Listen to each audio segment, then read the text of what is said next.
Hi, this is Vic Mignogna, voice of Edward Elric in Full Metal Alchemist. Captain Kirk in Star Trek continues. And do you know what the best podcast is? I'm going to tell you.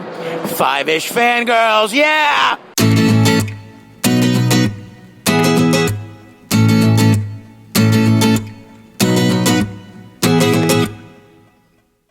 The tangents this week continue all the way to episode number 68 of the Five-ish Fangirls podcast. My dear girl, there are some things that just aren't done, such as drinking Dom Perignon 53 above the temperature of 38 degrees Fahrenheit.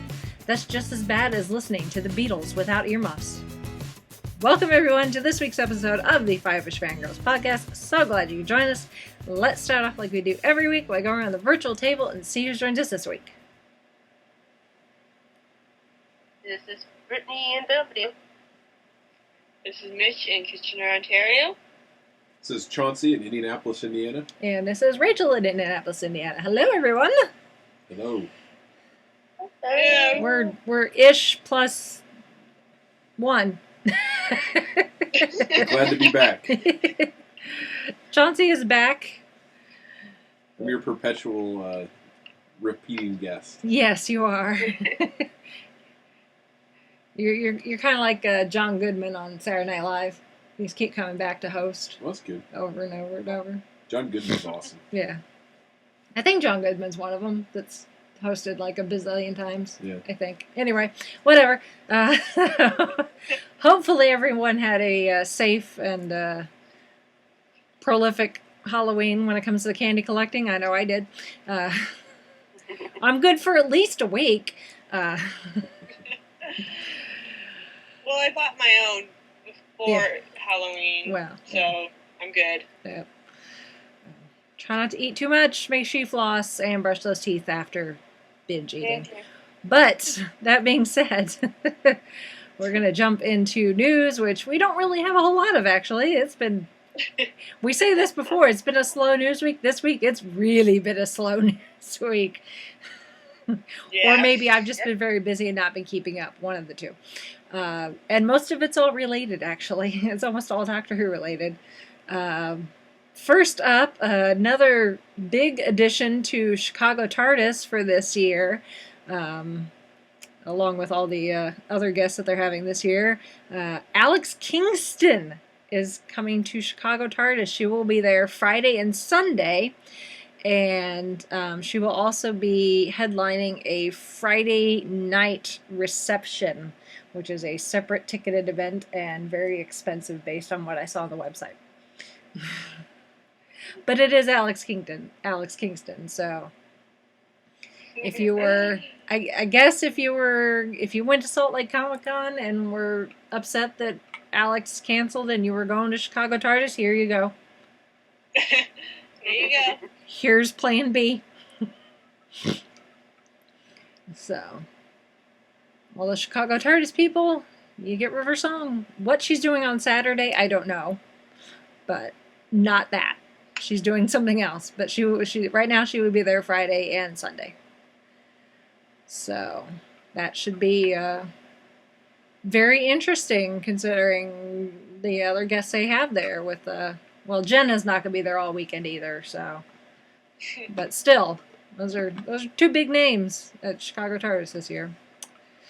Which is coming up very quickly this month, because it's November 1st as we're recording. So, Chicago TARDIS is this month. As scary as that is. Yeah. Also in Doctor Who news, this, again, big finish. Just take my wallet. Permanently, just take my credit card. Big, it's been rumored for a while, but it had just been a rumor, but it's been officially announced now.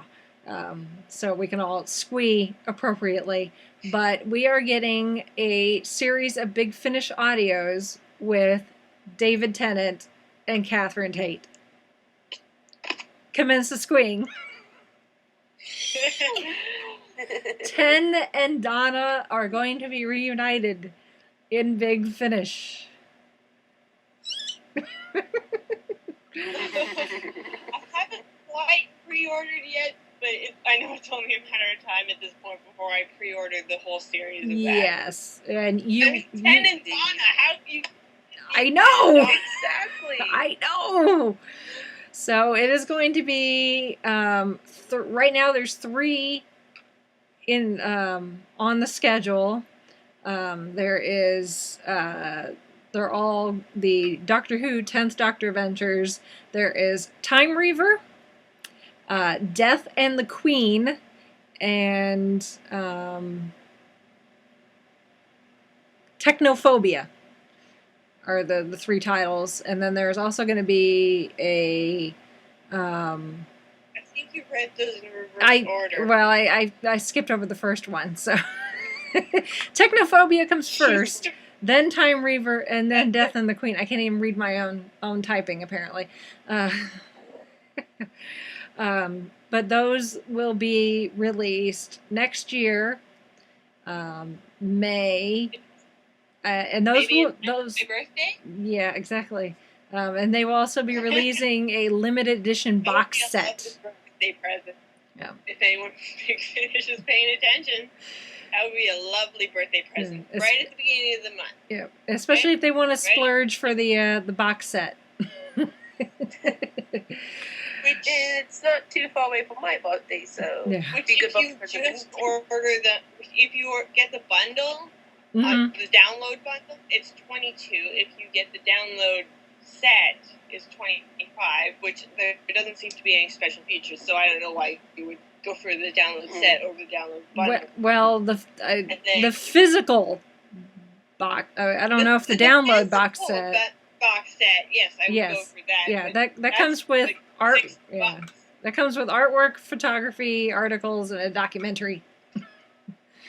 So, and those are going to be exclusive to the Big Finish website. So, which kind of bites it, because that means I won't be able to buy it. Who North America, unless they decide to change that. But that's okay. Either way, Big Finish is getting my money. Right up there with the John Hurt War Doctor audios, the Torchwood audios. Oh, Big Finish. Oh my goodness. If you saw my if you saw my Periscope at Who North America yesterday, and you saw the aisle with all the Big Finish audios. Which I know Mitch did. It's like nothing but Big Finish for an entire aisle. It's like, oh, yeah. Which I've been to Galley and I've seen there's whole tables of Big Finish at Galley. Yeah. If you do that. Yeah. Which is where I picked up my Gallifrey audios. Mm. The physical copies of the first 2 Dark Eyes series. Their nice little box set. Yeah. There's just something about it's like one thing to go on the Big Finish website, it's another to see like the discs all together in one location. And when that Big Finish audio go thing that they did for the 50th, where they released basically companion chronicles for each Doctor. Mm. I got a set of those in a nice TARDIS case. Oh. Like that, and so that was the first time I went to Galley in 2014. So it was right after, and it was shiny. Big Finish is the toy store equivalent for some of us. Yes. It's like I don't need Transformers or Legos. Well, maybe Legos if they're Doctor Who Legos, but Big Finish. Oh my. Oh. That's it for news, at least proper news. But again, like I said, it is November 1st, so new month means new photo challenge and new book club choice. So, Brittany, this month's photo challenge? This month's photo challenge is the ABCs of Fantasy, which basically, as the title is, pick ABC things that are fantasy,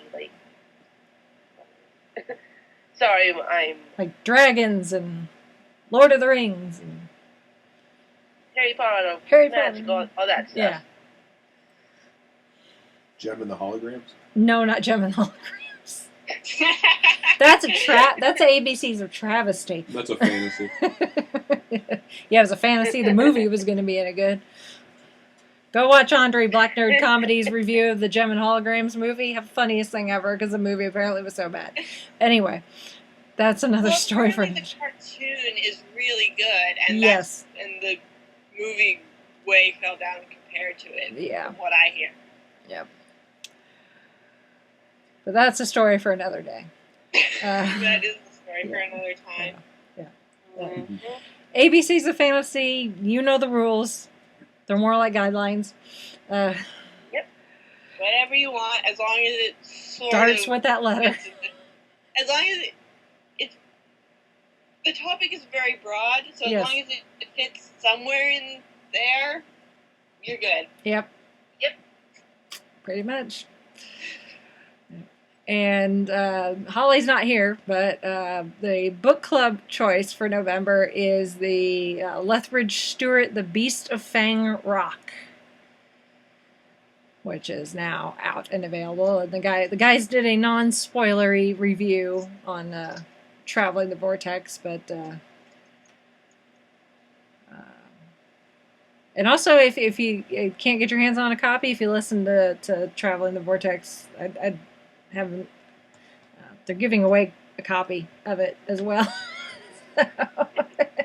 If you'd listen to this in time, if I remember correctly, they're giving away signed copies. Yes, because they have Signed connections. Copies are always good. It sounds like it's a really good book.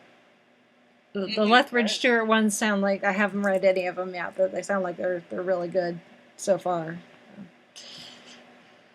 I would have picked it. I would have picked it up, but they didn't have it. It's better than Schizoid Earth, because I couldn't get into Schizoid Earth very much. Like, I tried to read it, Yeah. and I'm still way near the beginning. But hopefully I'll have better luck with Beast of Fang Rock. Yeah. So that is it for news. Quick reminder, this coming Saturday, November 7th, is that right? Star Wars of Friends, we will be starting the original trilogy with episode 4, A New Hope. So now we're getting into the good ones, especially if you're not watching the George Lucas remastered versions, which we will not be. Ours are on VHS. And I do have the original trilogy box set safely in my room with all the discs inside, so I won't have to be scrambling, like, where's my copy? Restart and being unable to find it. Yes. So 11 p.m. Eastern Standard Time, November 7th. Star Wars of Friends, Episode 4, A New Hope. You know now Han shot first. So you know now that it's November that we can say that we're going to see Star Wars The Force Awakens next month. Yay!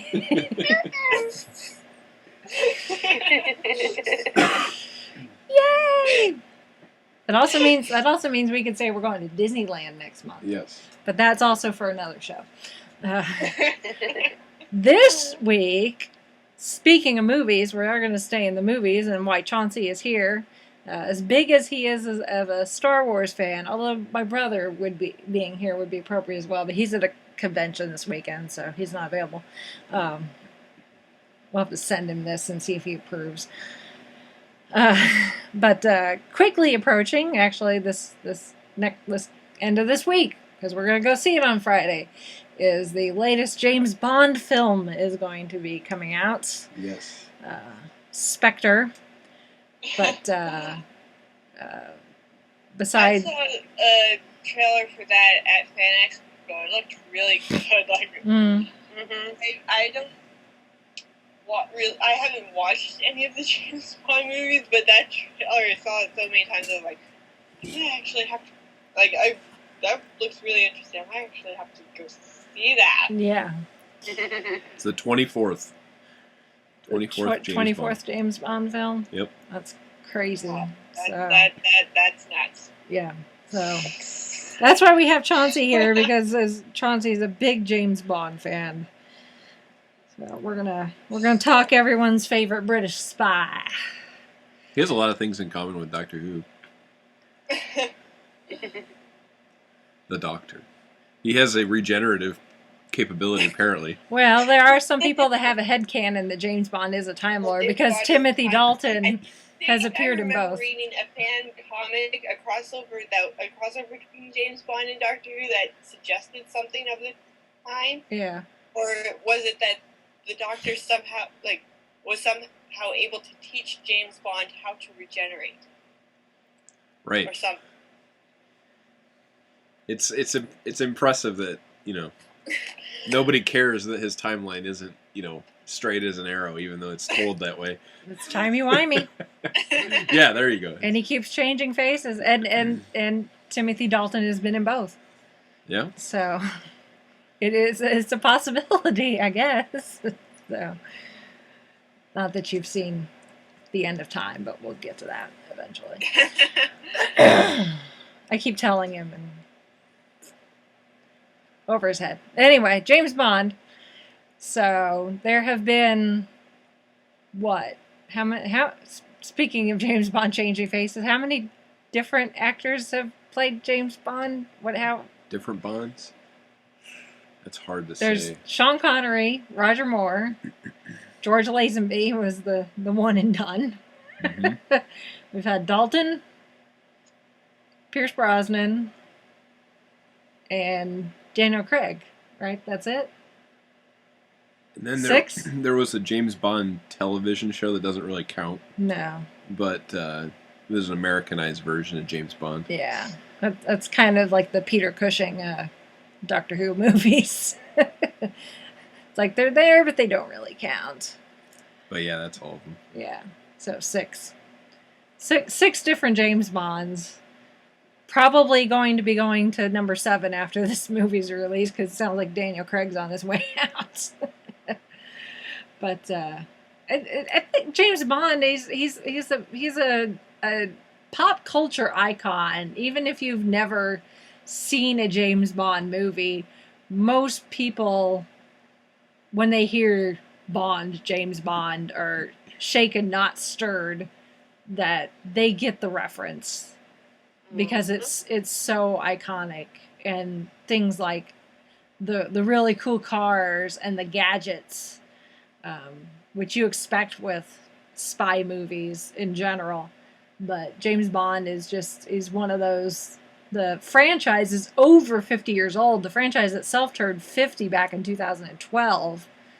So here it is, 2015, and so I just put the link to the comic, the James Bond Doctor Who crossover comic, in the Skype chat. No, If you want to take a, it's the first page, and there's 27 pages out so far. Yeah. So, cool. Want to take a look at that? Is that documentary? Is that still on Netflix? Do you know? I'll look. The one. There's a really good documentary, all about the history of the James Bond franchise and where it came from. Because the movies came spurred from books, a series of books. And it's called Everything or Nothing, but it's not on Netflix streaming anymore. Darn it. It's a really good documentary, so if you can find it. But it gives you Ian Fleming's history and where he got the idea of James Bond. Because Ian Fleming himself was, well, you're smirking. Ian Fleming, yeah, I mean, he wrote everything and started it all, right? Because he was in World War II. He basically, he was a paper pusher, but he spent a lot of time seeing behind the scenes of what the British intelligence was all about, like the real British intelligence.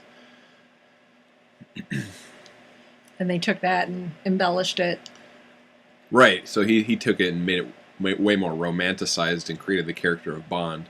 Right. But I laugh because if you're into Bond or you want to learn more about it, there's a podcast from Nerdist called James Bonding, and they release a podcast like just so inadvertently, like randomly. Like you won't get a podcast for like 9 months, and then all of a sudden one will pop up, and it's just based on the guys who do it, Matt Gorley and the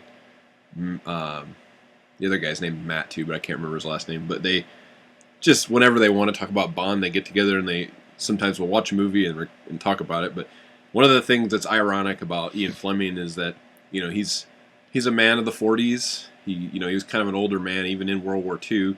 So, you know, he has this very like unpolitically correct reality to the way he writes and just the way he gives interviews. And, you know, if you can accept that and find it funny, it's hilarious. Instead of being offended, because, you know, there are things that he writes about in the James Bond movies that's just like borderline, like, this is not right. So I'm looking into it, and it looks like it's on YouTube in like 7 parts. Oh, okay, there you go. For Everything or Nothing. Everything or Nothing: The Untold Story of 007 in 2012. Yeah. I would say that, yeah, and that's going to give you, you know, quite a bit about Ian Fleming, but I think the real behind-the-scenes story is about Cubby Broccoli. His real name's Albert Broccoli, but Cubby's guy is kind of the holder keeper of James Bond and has been with Bond throughout all the films except for the latest iterations after September 11th. And is it his daughter? His daughter's doing it now. Yeah, so it's a family. Now. James Bond's a very family-oriented, behind-the-scenes production. I mean, the group has been together or has a lineage, you know, of being passed down, of being part of the production. And it's pretty incredible that they've stayed together as a team. But that's the British film production in a nutshell, though. I mean, like, even I'm sure you could go through many other British television and movie shows and realize that the people that are working on it behind the scenes, you know, either been there since the beginning or, you know, their kid is now doing it now or something. Just a small community. Yeah, that's the way it is in Britain. Yeah. British film and television, there's like 5 actors and like 2 costumes and 1 set and 1 rock quarry that they all film in, so... It's true. That's why James Bond films internationally, so they can get out of that 1 rock quarry. It's like, let's go to Spain. Film instead. Everyone gives Ian Fleming like a ton of credit, and you know it really is good for the writing if you want to give him credit for that. But I think Cubby Broccoli is the unsung hero behind a lot of it, just because he's been in charge of the films and the adaptions of all the films. Mm. Yeah. 20-something films later. Right. We're still at it. So. Although once Daniel... It depends on who you ask. You'll get differing opinions. Even though it's still the Broccoli's that are producing these movies, and they keep a lot of the elements the same. You know, James Bond is a spy. Like I said, there's the cars, the gadgets, the women, all that, you know, stuff that's iconic, that once Daniel Craig became James Bond, that the franchise kind of got a reboot starting over. And a lot of that probably comes from the fact that when Pierce Brosnan ended his run as James Bond, it kind of went out as a whimper. He did 3 Bond films, and Goldeneye, in my opinion, is one of the best Bond films in the entire franchise. Probably because the video game to go with it is really cool. And one of my favorite video games that I've ever played in my entire life for the Nintendo 64. What? So there's a bit of nostalgia there. But his other 2 Bond films, The World Is Not Enough and Die Another Day, weren't as well accepted and didn't go over as well.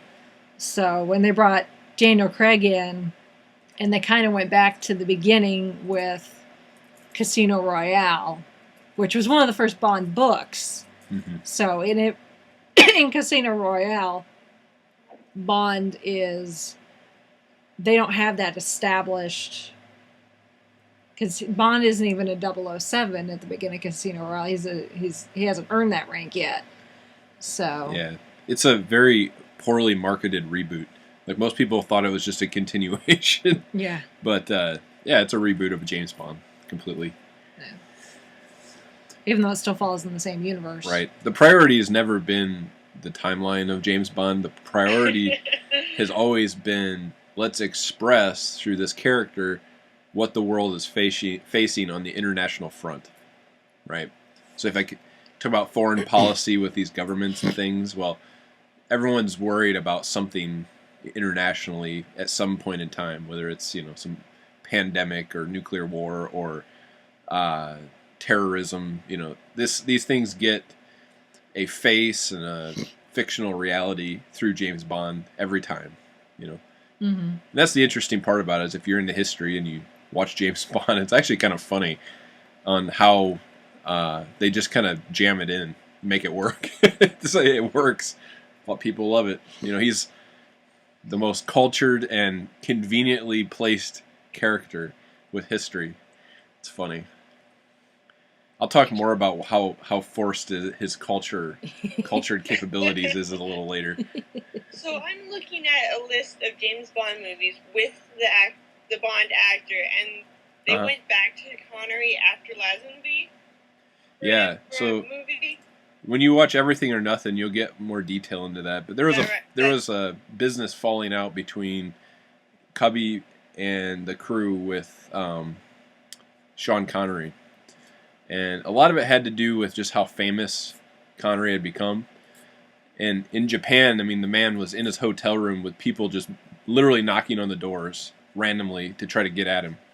And he just didn't want any part of it anymore, so he stopped and didn't do it. And then that's when they switched to Lazenby. But then that only lasted for one movie, because Lazenby let the fame get to him very quickly, and he loved it. But then it got to the point where it was a problem for the rest of everyone else. Well, George Lazenby's short run as James Bond, there's different stories depending on who you talk to. Like George Lazenby, he went and auditioned, and they'd asked him if he could do all this stuff. And he couldn't, but he went in and said he could. He just kind of winged it, on set, and he kind of winged it. Yeah, like they asked him, "Can you ride a horse?" "Oh yeah, I've ridden horses plenty of times." He actually had never ridden a horse before. No. He did the one film, and as far as James Bond films, it's unique in that it's the one guy who's only done one Bond film. It's also a film that has the distinction of seeing James Bond get married on screen. It doesn't last very long because she ends up getting killed an hour after the wedding. Which that kind of, they somewhat keep with the continuity with that after that movie, but not for very long. And that's one of the few Bond films where the opening credits is a what's the word I'm looking for? Where the song is an instrumental, where it's not a pop song like most of the others. That's another iconic part of James Bond, is the songs that there's the James Bond theme that everybody knows, the dun dun dun dun dun, but every movie also has its own theme song. Most of the time it's whoever is a hot singer of that era who sings, and usually the title of the movie is wedged somewhere in the lyrics for most of them. You should talk about Paul McCartney's. Yeah. Live and Let Die, not necessarily the best James Bond film, one of the best songs ever, because it's Paul McCartney and Wings. And it's one that Paul always performs in concert, and it's one of the most amazing songs to hear perform live, usually because he's got pyro to go with it, because it's very cool. So, Paul McCartney's done it, Tina Turner, she did Goldeneye, Adele did Skyfall, which was the last Bond film to release. She won an Oscar for that. Which is interesting, because the Bond, the celebrity songs that go along with a Bond theme, those usually don't become like number one hits, except for only a couple. And Adele's recent one was one of those. Yeah. Or they do become hits, but then they fall off the charts.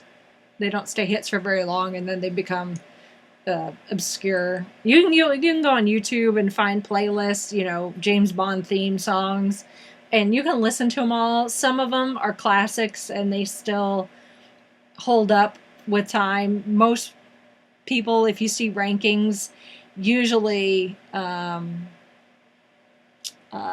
Goldfinger is usually ranked number one. Shirley Bassey is like one of the most iconic. Some of the ones from the 80s, especially when like Timothy Dalton was James Bond, they're very 80s. Duran did one of them, but again, that's one of my favorites. Aha did another. So they can be very, especially the ones in the 80s, they sound 80s, but they're very cool, in my opinion, and some of my favorites. Tom Jones did Thunderball. Yep. Which I don't think that one really stands up as much. Nancy Sinatra did one. So I mean, they're kind of like James Bond. The films themselves they're a good barometer of the era of when they were made. I remember when I was 13 buying a CD of all of the songs that had been out so far for the James Bond films, but like the only reason You still have it. I still do, and the only reason I bought it was because of the main theme with that guitar. The guitar. Yeah. And I think as a kid, I remember listening to all the other stuff and be like, nah, it's not that good. And I just listened to number one over and over and over. Yeah. We had that same one. Did Joe you? had it. Yeah. Okay. Yeah. We listened to it all the time. So I know all of the James Bond songs. Whether I want to or not. That's funny. But I have my personal favorites. Paul McCartney being number one, Live and Let Die. Right. My absolute favorite. So apparently Sam Smith did the theme for Spectre. And I've heard bits of it. I don't like it. For the Spectre song? Yeah. I haven't heard it yet. I've heard. I don't like Sam Smith to begin with. I don't like his voice. So, and apparently he likes the song, but he doesn't like singing it. It's hard for him to sing vocally. So something else that goes along with the beginnings of the films every time. Well, I shouldn't say every time, but most of the time with James Bond is what's considered the cold opening to James Bond. They're usually pretty creative and sometimes funny, or they just basically set the tone for the rest of the movie. And my favorite is definitely what Rachel said earlier, Goldeneye, when he runs across the dam. He shoots the dart as he does bungee jumping, or after he does bungee jumping off the dam, and gets into the facility, and then the movie starts. That's a pretty cool one. The other cold openings, some of them are pretty funny with Roger Moore. I can't think of any favorites off the top of my head. Well, is it Live and Let Die that has the funeral that turns into a party Yeah. in Louisiana and Right. New Orleans? It's like a funeral procession going down the streets in New Orleans, and they're playing somber music and they're carrying a casket, but then I guess the casket's empty. Yep. Someone gets killed. They pick up the body and put it in the casket, and it turns into this party, like Mardi Gras party. Right. What's funny is you think about it's almost elaborate murder. Yes. You get an entire group of people. Yeah. A lot of the James Bond films, the cold opening involves a murder of some sort. So, sometimes Bond is in the opening, sometimes he's not. Right. So we'll see what the Spectre cold opening is. Yeah. Yeah. Considering with Skyfall, it started with a chase and James Bond dying.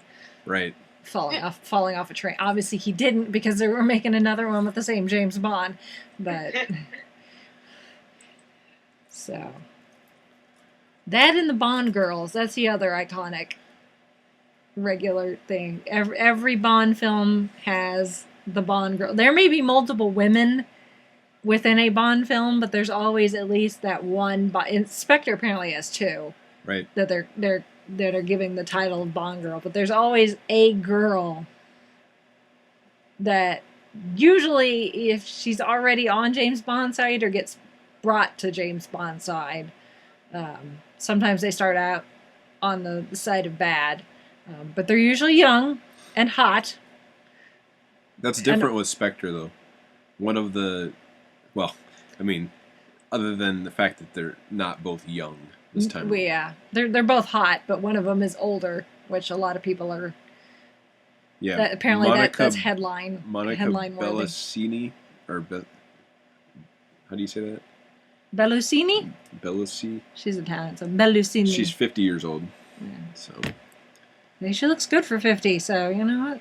More power to her. Right. Which is cool because the Bond series themselves have actually suffered from a lot of folks complaining that they're too sexist and or just too typical, and I can totally see that. So they're gonna of course change as time goes on because culture's changing, but they're taking those steps as fast as they can. Yeah. The interesting thing, too, about Bond is going to be every time you watch a Bond film, there's always going to be gadgets. Sometimes there's just tons of gadgets, and sometimes there's only a couple. You notice now with the newer movies, there's very little gadgets. And I'm not sure why that is. But probably because they can do more CGI. But then the less gadgets means less use for Q.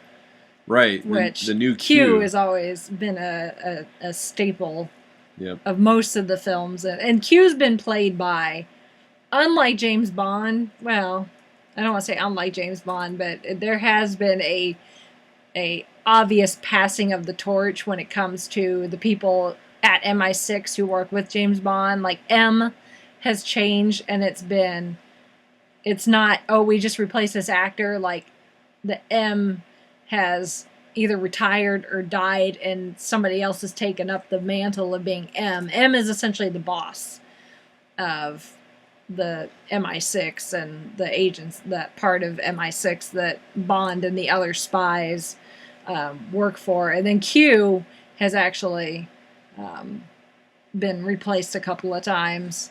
For the longest time, it was, what's his name? I can't think of his name. The guy that played Q for like the first 20 movies. I can't think of his name, but he was replaced by John Cleese. Right. And John Cleese was actually Q for a few movies. Now Q is a young guy, like a hacker, very Sky from Agents of S.H.I.E.L.D. type. Desmond Lauren. Yes. Yeah. John Cleese was. Yeah, John Cleese has played Q, so. But Q actually, the name Q comes from the term quartermaster. Yep. So, which is the technical person. Really, I mean, in military, a quartermaster is a person who just manages the equipment when it comes to the inventory, if they need to order more, if they need to take care of stuff, pack it. Mm-hmm. In Boy Scouts, I was a quartermaster. I remember just having to package up the tents and stuff, and I always thought it was funny that, Q was meant for quartermaster. I thought that was a glamorous job, but it's not really that glamorous. But it can be fun. To be honest, I mean, as a kid, I watched James Bond priority one for the gadgets. It was all about the gadgets for me. Mm-hmm. But like you said, some of the movies have more gadgets. Goldeneye's got some good gadgets. Oh, yeah. A lot of. Yeah. And the cars. That's the other thing. Even if there's not a lot of gadgets, there's always a car. Thanks to the video game, my favorite gadget is the remote mine. If you don't know what the remote mine is, it's literally an explosive you can attach to anything and then walk away, detonate it with your watch by walking away and pressing a button. Yeah. The cars are the other thing. Although the cars usually have gadgets, if it's a car that Bond got from MI6, right. Things like rockets in the headlights and being able to eject out of your seat like out of a helicopter. So the James Bond cars haven't always been Aston Martins, but I'll tell you, Aston Martin probably would not be a car company today if it wasn't for James Bond. They're just their popularity is, it's solely ridiculously dedicated to James Bond. Even if you were to watch a documentary about Aston Martin, you couldn't get around the fact that James Bond popularized the car company. Because at the time, there were lots of car companies. It was the era of, luxury cars all of a sudden. You had Bugatti out there, you had Lamborghini, Maseratis were, of course, out there, and BMWs, and there's everything. Which Bond has driven BMWs before. Right. So. And that was promotional when they did that. BMW paid for that. Mm-hmm. But the Aston Martin DB5, that was the hot one in the beginning.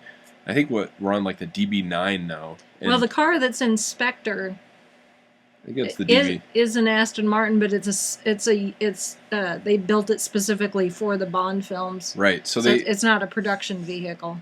What's interesting about it, though, is it's a full-fledged car. It does not have air conditioning or rollable windows, but they made only like 40 of them, and they're going to sell them, of course, now, and then keep a few for the museum from the production. But if you watch Jay Leno's Garage, the YouTube channel, you can watch that where he takes it out for a spin, and really awesome car, even as it is as a concept car. Mm-hmm. Drivable, it's not necessarily a prop; it's a full-fledged car. But yeah, handmade by Aston Martin. And they talk about the credit that Aston Martin has to give James Bond as far as them surviving over the years. It's just kind of funny how cultured James Bond is, to have these hot rods, these classic cars, classy convertibles, and all these gadgets, and he could take it out and go on a mission, blow it up, and then get another one. Yeah. It's like, here, Bond, drive his $500,000 car. It's okay if you blow it up. It's okay if you drive it off a cliff. Of course, Q Branch always says to bring it back in one piece, and he never does. Nope. I think Q says that knowing full and well it's not going to come back in one piece. Right. But he can hope and pray, I guess.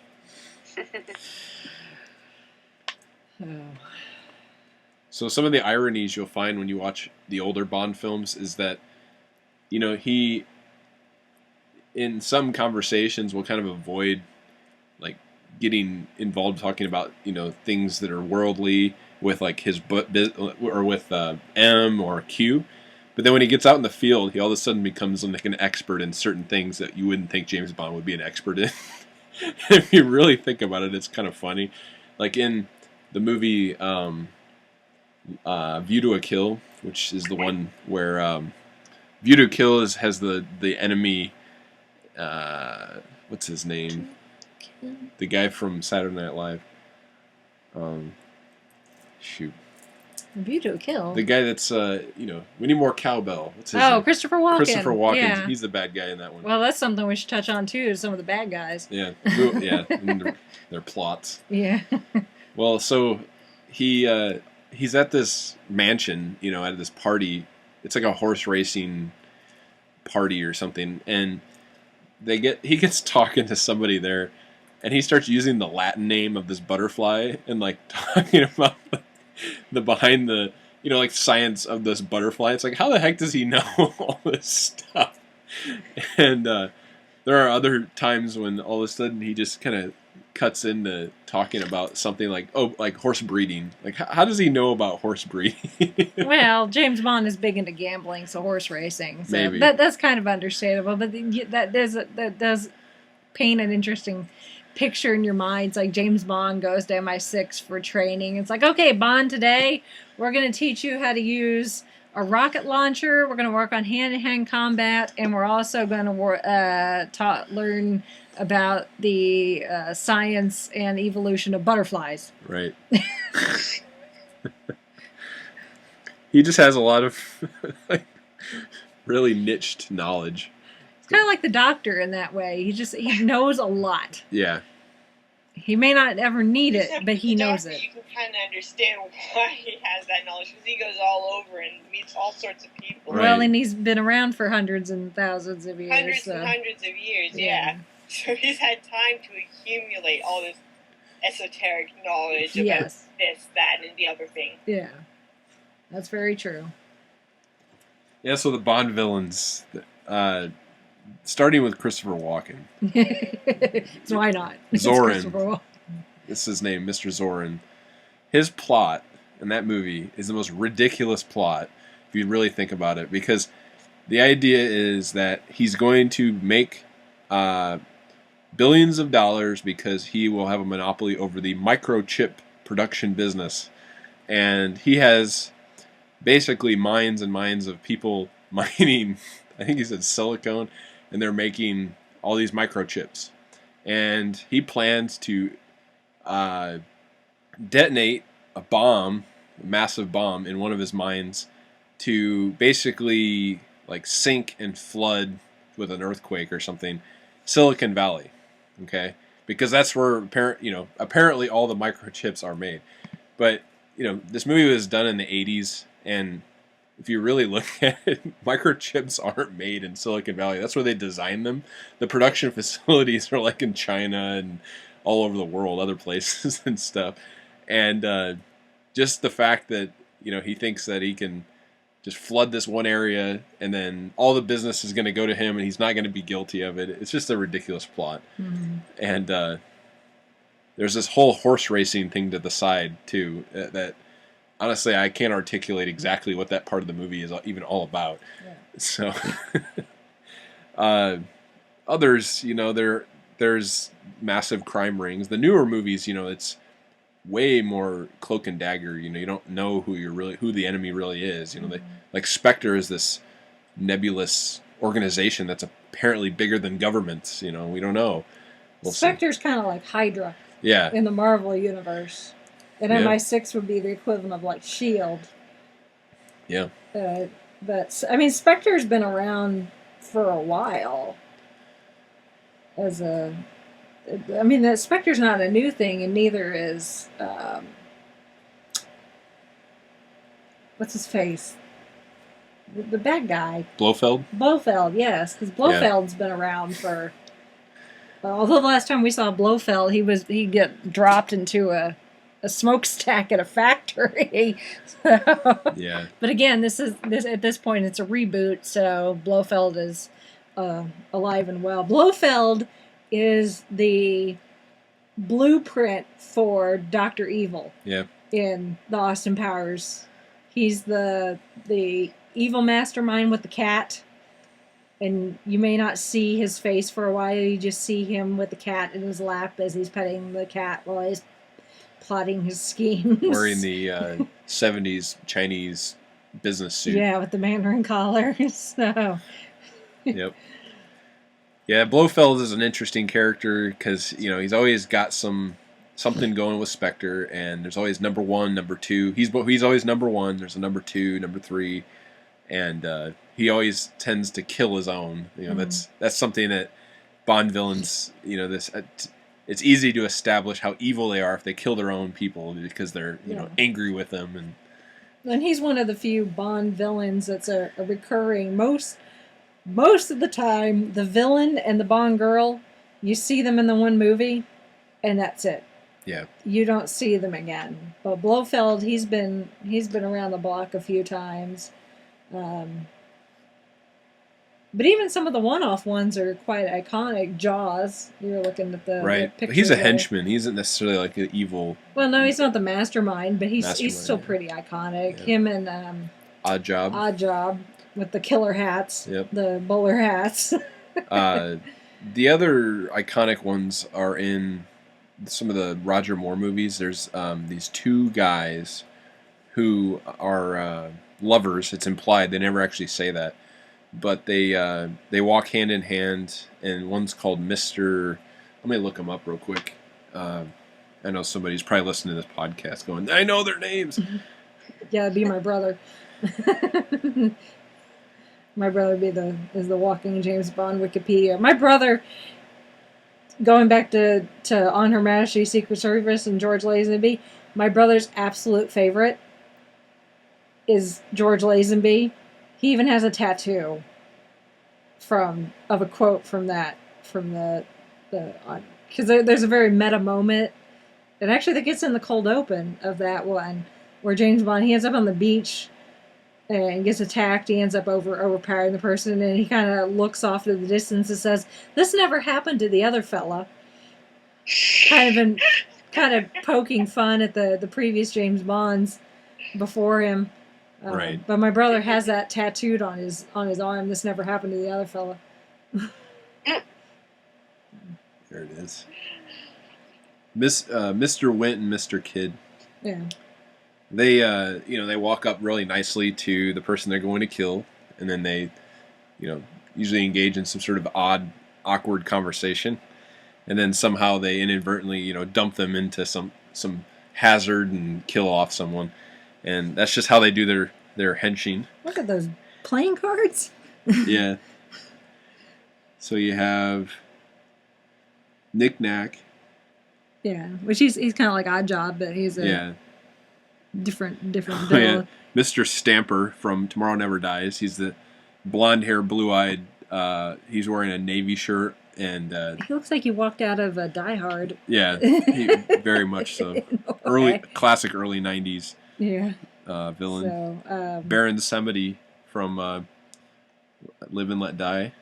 He's like a voodoo monster. It's never really clear about Baron Samedi if he's got special powers or not. Baron is like the center of this voodoo group down in the Caribbean, and Bond kills him, but then somehow he comes back to life, and it's kind of interesting. Mayday, of course, from A View to a Kill, which is weird because Mayday's like probably 30 years old, but somehow finds Christopher Walken's like late 50s character attractive, and that's his girlfriend, and they practice martial arts together. there's what is Scaramanga. Scaramanga, which is from The Man with the Golden Gun, which is played by Christopher Lee. Mm-hmm. So if you are a newbie to James Bond and you wanna pick one, that's probably a good one because Christopher Lee always was, as we said before when he passed away, he's a phenomenal actor and he plays the bad guy really well. And Scaramanga is a really good Bond villain in The Man with the Golden Gun. Boris from Goldeneye. Yeah, Computer I'm hacker. invincible. He's awesome. He was a bit of a dummy, actually. He's not really the bad guy. He's a henchman. Yeah, Sean Bean is the bad guy. Right. In Goldeneye, and no surprise, but spoiler alert: Sean Bean dies. Because that's what Sean Bean does in movies. So he actually plays he was an agent with Bond and defects. He fakes his own death and defects turns to the dark side essentially. So, but it's Sean Bean, so he doesn't live. Then there's Alec Trevelyan. That's Alec Trevelyan. Yeah. Also from Goldeneye is Xenia Onatop, who's a Russian assassin who kills people by squeezing them between her legs. And there's a lot of these innuendo type characters throughout the entire James Bond series, and that goes along with the whole style. We're not going to mention the most iconic one because this is a family friendly podcast, but there is one female character whose name is almost not innuendo, it's straight up. Yeah, I mean, it is what it sounds like it is. In the 70s, that was... I know exactly what you're talking about, too. That's just what they did. Go look it up. We're not going to say it. We're going to keep this podcast clean. Let's just say it involves a cat. And we'll leave it at that. Yeah. Yeah, as a kid, I also really thought that some of these iconic characters were just like a reoccurring. Like I thought, like Jaws, for instance, he is reoccurring in 2 movies, but for some reason they're just iconic enough that, as from a kid's perspective, I thought they were in a lot more than like 2 movies. I thought they were in like almost all the movies, and I don't know. It's just some of those things that they did a good job with their art direction, and if you don't know and you don't really take stock, you just assume all this, has been around and established. A lot of times you see a character for the first time in a James Bond movie and you're just like, oh yeah, that's a James Bond character. And that's just a testament to their art direction and the styling of their writing and the fact that Bond has all these reoccurring things he says too. I mean, there's like a series like Star Wars where the only reoccurring saying you ever hear is, I got a bad feeling about this. Whereas James Bond, it's like you got the name's Bond, James Bond, shaken not stirred. 007, please bring this back in one piece. And you could go on and on. The whole concept of poetry rhyming and then doing the same thing in stories is something George Lucas always said with Star Wars, that they would try to have the similar imagery on the screen, similar writing on the screen. I don't necessarily think it works that well for Star Wars, but for some reason it works really well for James Bond. Star Wars, I don't know, it's a topic for another day, but James Bond, people like the whole idea of the reveal of the car, the reveal in plot, the reveal of the gadgets, the Bond girl being shown on the screen for the first time, the cold opening. These are all things that are like traditions all of a sudden with these 24 movies. So can't wait to see Spectre's versions of all of these. Mm-hmm. Hopefully it holds up. All of the Daniel Craig movies have been really good. They're not my favorites out of the entire franchise, but Quantum of Solace is probably the weakest of all, in my opinion. So if I were to go see Spectre, could I just go and see it and not? Yeah. Have to oh yeah, worry you'd be about fine. seeing any of the other movies, or should I watch at least the Daniel Craig? I'll say this: this is probably the start of a 2-part series. You guys deal with that with Doctor Who. We're going to get about ready to deal with that with James Bond. I'm pretty sure, because they put to bed a lot of the things that had already started with Daniel Craig's Bond, the last movie and the movie before it.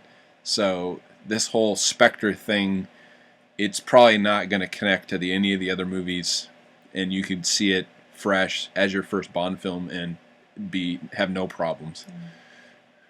Okay. The only thing that would carry over is that M has changed. I guess, yeah, the relationships between James and his bosses and coworkers would probably because Judi Dench was M. She was M for a long time. She was M even when Pierce Brosnan was.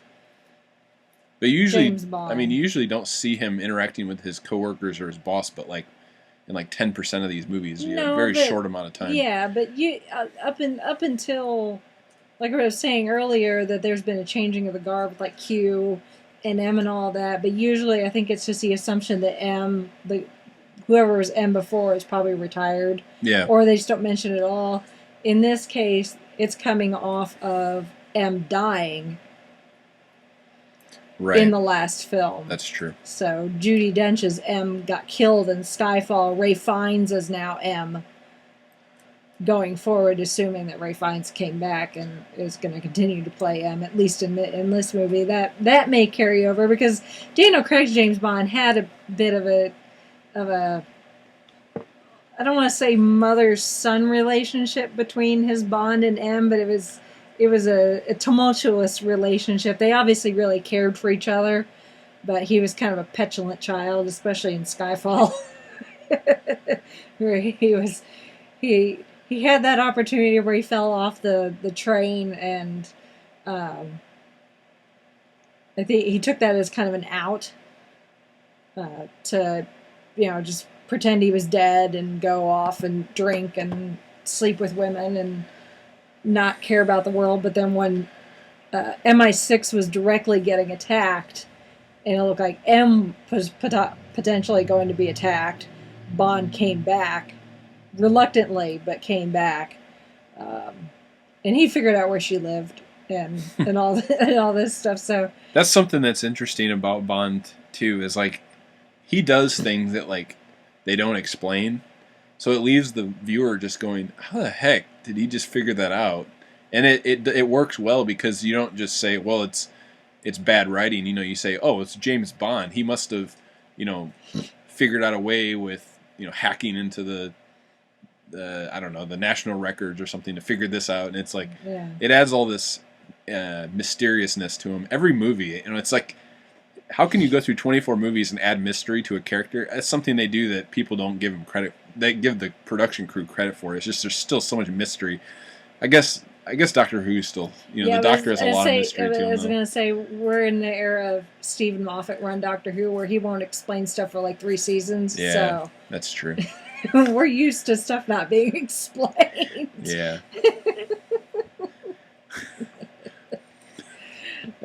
Yeah, I mean, you're right though. For the most part, even with the kind of the reboot with Daniel Craig as James Bond, continuity is not really a thing in the James Bond universe. So really, you could jump in at any point and not have a problem, because you're going to get the same elements. You're going to have that cold open. You're going to have the song that's probably going to get played on the radio way too much now that the movie's out.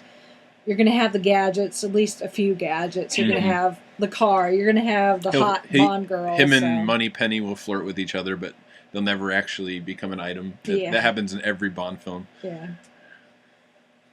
There'll be a woman Bond sleeps with, if not a couple, at some point. There'll probably be some gambling at some point. Yep. A chase, some high-stakes thing. So, yeah, really with James Bond, you could jump in anywhere. But some of them are better than others. Yeah. So if you wanted to watch previous ones before this one, ones like The Man with the Golden Gun, Goldeneye, would be good ones to watch. Kind of get your feet wet with James Bond. Get your feet wet. To get an idea of what the general structure of a James Bond film is like, so you can kind of expect. Yeah, start with the newer ones. Like go, Do Goldeneye. That's probably all you need from Pierce Brosnan's era. Then I would say just do the Daniel Craig ones, one by one. They're all really good. Going back to the old James Bond, it's such a stark contrast. It's like watching the first season of the Doctor compared to like now. I mean, that's just, there's so much contrast there that it's like there's not that much of a connection based on just the imagery. So. But the structure is still the same. The structure is the same, yeah. You still have the same elements, iconic elements. Mm-hmm. So, yeah, I'm looking forward to Spectre, seeing it. So, there'll be some familiar faces as far as actors are concerned. Obviously, Daniel Craig is still James Bond. Andrew Scott, if you watch Sherlock, is in it. Well, they've been very kind of secretive of who he's playing, whose side he's actually on. Dave Bautista. We all know him as Drax the Destroyer from Guardians of the Galaxy. He's in it as well, so be a few familiar faces as far as actors go.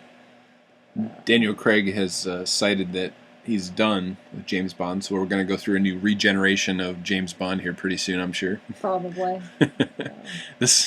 The kind of sketch, kind of like Doctor Who. It's just that's just the way it rolls. If they stay the way they have, as far as when they switch out actors, it's going to be just not very graceful.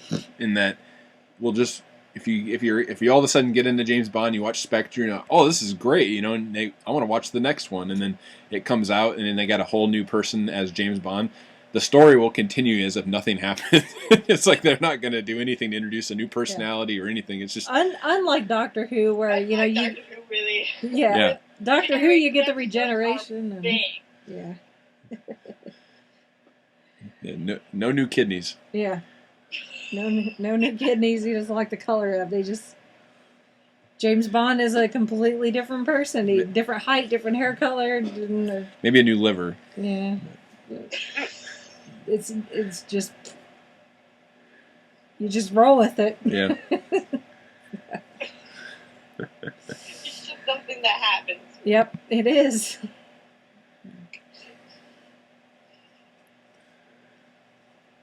Anything else? Yeah, I think we covered it. I think that if you're interested more about Bond and you don't know much about it, watch the Everything or Nothing. That's such a good overview. That is just a good documentary. Yeah. feel like documentaries, especially ones about pop culture stuff. It's just a good documentary. Can't wait to see Spectre. It came out in 2012, so it covers everything up to the point where Daniel Craig becomes James Bond. So that gets you to the current era, if not, all of his movies that he's done as Bond. But it gets you to the Daniel Craig era, and it touches upon the fact that two of his movies were out by then. Yeah. I'm looking at it, and Casino Royale was 06. Yeah. Quantum of Solace was 08, and Skyfall was 2012. Yeah. So. But it touches upon the fact that, a lot of people didn't like the idea of Daniel Craig as James Bond. So they thought he was too blonde-haired, pretty boy. It was ridiculous, his interviews. Like, people were just like, "How are you going to dye your hair?" This is like the first thing they asked him in interviews when he first got chosen. And then all you have to do is watch Casino Royale, and all that questioning of does he look the part goes out the window just because he plays the character so well. Yeah. Well, it's like the Doctor. The Doctor wants to be ginger. Eventually he's going to be ginger, Can have whatever hair color he wants. So, yeah. It'll be interesting to see. I'm sure Spectre will probably be number one in the box office, but it'll be interesting to see because the Peanuts movie comes out the same weekend. Which is going to do better at the box office, James Bond or the Peanuts? Who's going to win, Charlie Brown or James Bond? I think James Bond's going to win. It may be close, but I think James Bond's going to win.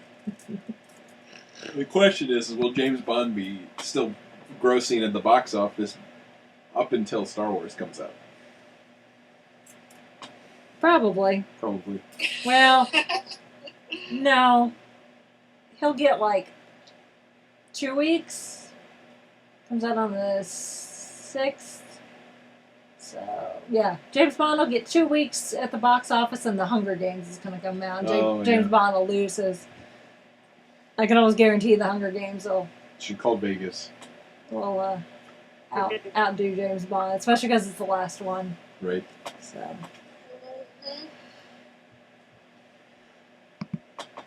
Should be fun. James Bond, kind of like Doctor Who, just takes a look and keeps on ticking. I have a feeling this one's going to be kind of a psychological thriller. Like, a lot of these James Bond films are just like these, National Geographic tours of the world of exotic places and people and stop the megalomaniac from trying to destroy the world. And it's just it's like stop the bad guy. Well, these latest ones, their writing styles have changed to be resembling various types of movies. Like, I would say Casino Royale was more of a strategy movie where you're, it's like a whodunit mystery. And then when you get into Skyfall is a heist movie almost with a revenge plot. And then now I think Spectre is going to be a psychological thriller. I think it's going to mess with you as a viewer. That's just my prediction. Could be. Also, that it may make... Well, I hate to typecast, but I say that would make sense with Andrew Scott in it because how well he plays Moriarty in Sherlock, and it's very psychological. Messes with your head. But again, that kind of depends on what his role actually is in the movie. So I watched part of the red carpet earlier in the week, last week. There in London, and did the Queen go see it? No, the Queen did not see it, but William and Kate and Prince Harry did. Of course, they were the last people to arrive. Actually, that's something else. The royal family and James Bond have a connection. There should be a documentary all about that. How is the royal family and James Bond connected? They actually do marketing through the royal family sometimes. Just look it up. Look up the royal family and James Bond. There's been things over the years that have happened, where they promote it, in some article, or they are on the red carpet, or It's... Well, yes, that's true for the London, the opening of the London Olympics back in 2000. They did that part of it with the Queen and Daniel Craig.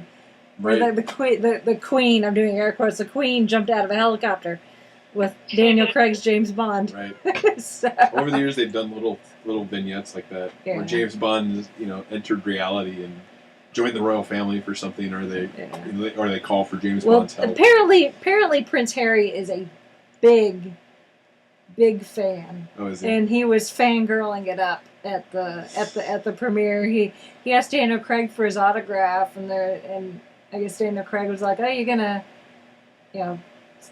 auction it off for charity or something." I think Daniel Craig asked like somebody after Harry had walked away, and they're like, "No, I think that's actually for him."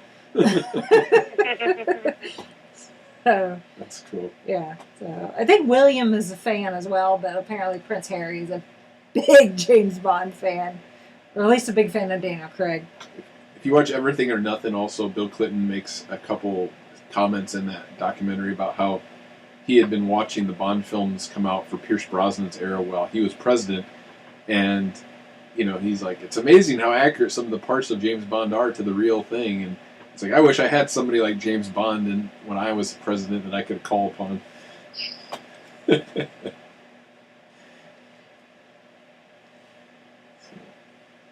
That's funny. Yep. So 23 films to pick from that are already released. 24 is coming out at the And if end of this week. if you're really interested, you can watch the Woody Allen James Bond TV show. No. Or Woody Allen. I mean, you can is read the James books. The books, too. There's the books that were written by Ian Fleming, but there are books still being written based on manuscripts that Fleming started and never finished. There was a guy on NPR a couple months ago that's writing a James Bond film that's based on an unfinished manuscript of Fleming's, and he's trying to be as accurate and keep it in the same tone and making sure it fits within the same universe that Fleming already created. So the movies are based on books, but books are still being written. So if you didn't need more to read already, you can go read the James Bond novels as well.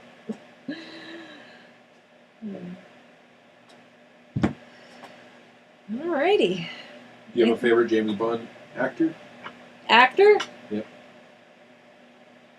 I don't know. Timothy Dalton's always had a special place in my heart. Okay. I Mitch always or Brittany, do you thought have he was favorite good-looking. actor of James Bond? I haven't seen enough to put a favorite, I guess. Mitch hasn't seen any of them, so I haven't seen any of them. she'll get back to you on Despite that. this fact, I have 007 edition seen it that I won at a Doctor Who convention. Oh. Well, it wasn't a Doctor Who convention, but I was playing Doctor Who trivia. Oh, and that was a prize. Huh? Trivia, and I got 007 edition seen it because the Doctor Who edition seen it was never published on this side of the pond. So It's like, well, we don't have Doctor Who. It's because I can see it from where I am now, Yeah. but I've never seen any James Bond. Yeah. So it's like, no, well, we don't have Doctor Who. How about the I next? never did anything with it. It's still in its packaging. It's still all Maybe I will sell it. maybe, I don't know. Well, as British institutions go, you have Doctor Who and you have James Bond. They're both over 50 years old and have had multiple lead actors, multiple secondary supporting actors. It's a complex universe with lots of gadgets and travel. And that's about as far as the similar. And Timothy Dalton's been in both. That's about as far as the similarities go. Has Christopher Lee been in Doctor Who yet? No, Christopher Lee is dead, honey, so it'd be a little difficult. Oh, okay. Sorry. If he was alive, I'd say yes, he really needs to be in Doctor Who, but considering he's dead, that would be a little difficult. Well, I have to say my favorite James Bond actor is now Daniel Craig, but in the past I would have said I'm blanking on his name. What, Sean Connery? Sean Connery. How could you forget Sean Connery's name? I don't know. Well, then, I just think they're both the same type of James Bond, but I would say I like Daniel Craig's better than that. But secondarily, Pierce Brosnan looks the part the best. And then if you just like quirky James Bond, Roger Moore's got it. He's the funniest James Bond of all. That's my story, and I'm sticking to it. Yeah. Sounds good to me. All right. Yeah. Sorry, Christopher Lee. Yeah, it's okay. It's not like he's around to hear you say that. So. All right. Well, I don't have anything else. Nope. All right. So, well, if anyone else wants to send in their opinions on James Bond or anything else that we've discussed, you can reach us on our blog, which is the 5ish Fangirls podcast.blogspot.com. There you can find links to pretty much everything we're on. So Twitter, Instagram, Tumblr, all of the above, etc., etc. You can also find a link to iTunes. And so you can leave us reviews and rate us on iTunes.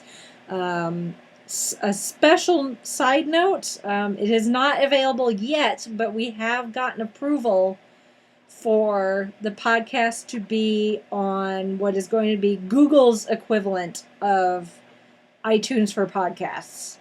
Up until this point, Google and Google devices, you kind of had to finagle with doing like third-party podcast apps, but Google is now coming out with their own podcast feed, iTunes type thing. It's not available for people to go and download yet, but we have submitted our podcast to Google and it has been approved. So once that goes live, for those people out there that use Google and not Apple, you should be able to more easily download our podcast if you want to go that route. So that's exciting. And once that's live, we'll post a link for that as well. And then, of course, our Patreon is also linked on our blog. So we say it every week, but thank you to everyone who supports us through Patreon. We've actually gotten a new supporter recently. So thanks to everyone that's willing to shell out a dollar or two every month to keep this podcast going. With the new year approaching, we have plans that hopefully will come into fruition, and your support will greatly help and make sure that we can make those plans actually come to life. So thank you to everyone, and thank you to Chauncey for continuing to pay for our server space. Hey, you're welcome. To make sure that we stay on iTunes and now on Google. Yay! So that is all that there. You can also find the schedule for Star Wars or Friends. We're doing every other week up until we finish all 6 movies. So you can pretty much do the math, but just in case you need a refresher. Like I say, so November 7th, we'll be doing episode 4, A New Hope, so 11 p.m. Eastern Standard Time. We'll play with that, so that's exciting. And then, of course, anything and everything else you can usually find on our Facebook, so make sure to go like our Facebook, because we share way more stuff there than we do on our blog. So, with that, I guess we shall sign off for this week. This is Brittany Douglas saying goodnight. This is Mitch saying goodnight from Kitchener, Ontario. This is Chauncey from Indianapolis saying shaken, not stirred.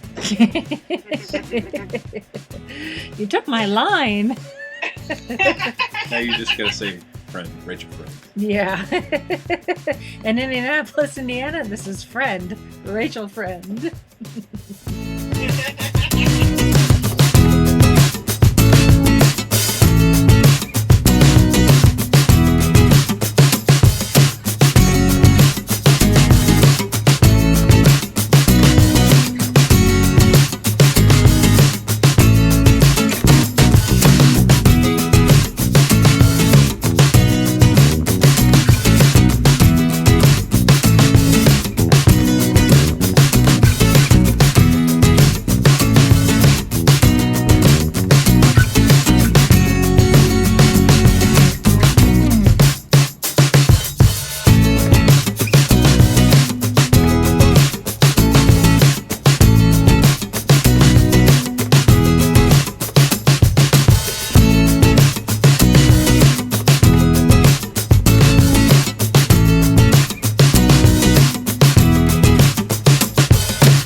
have been listening to the Five-ish Fangirls podcast.